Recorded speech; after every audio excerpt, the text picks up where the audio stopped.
There is a changing face of wealth in North America, and I am so excited about it because I'm part of that changing face. There is an increasingly influential segment of women in the whole space of wealth management. There is such a change afoot in terms of where money is coming from. Now, I talk a lot about the intergenerational transfer of wealth. Well, there's also a big transfer of wealth when it comes to women.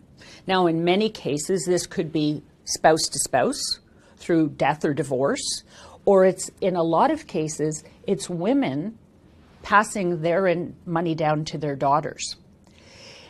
There's such a change coming.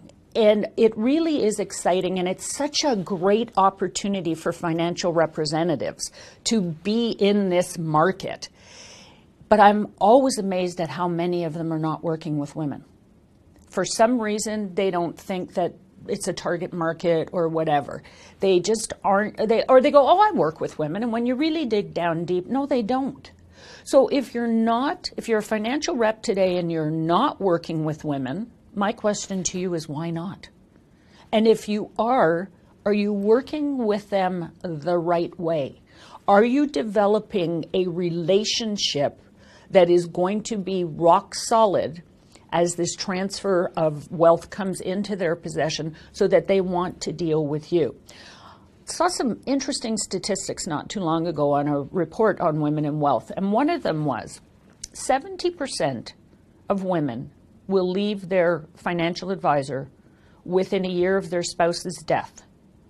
And why do you think that is? It's because there's no prior relationship.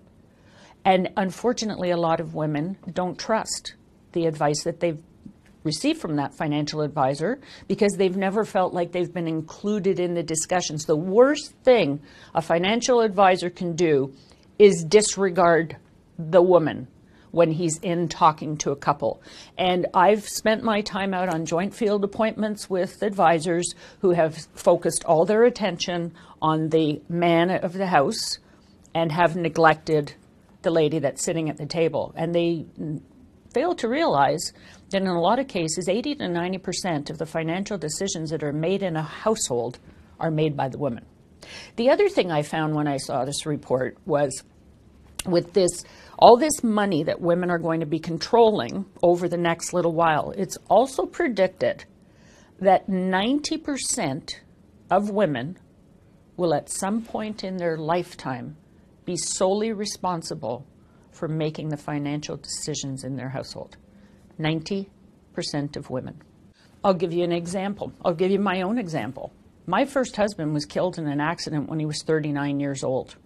I suddenly became a widow with a 12-and-a-half-year-old daughter and a financial tsunami coming my way. In less than 60 seconds, my world turned upside down. And although I was in the industry, I knew everything that went on in our house, I was terrified. I made a phone call to my life insurance advisor that day, and I only had one question for him. Will we be all right? We'd had our wills renewed the year before. We'd even purchased more life insurance the year before. I've never been so terrified in my life because suddenly I was responsible for everything. I was the one responsible for making the decisions. So as a financial representative, how are you preparing us for the possibility that we could be part of that 90%? Are you meeting with us regularly? I know of women, I know of some very, very highly paid women who want to meet with their advisor on a quarterly basis. I know of some who only want to see them once a year. I know of some women who are making, maybe half of what another woman is making. She wants the same sort of thing. It's finding out what's important to your female clients. And you know how you find that out? Ask them. They will tell you what they need and want from you. And yes, I know this is an age-old back and forth about men and women aren't different or women are different. Women do deal with finances differently from what men do. And as a result of it, it's more important to them to understand and be financially literate in some cases than men are.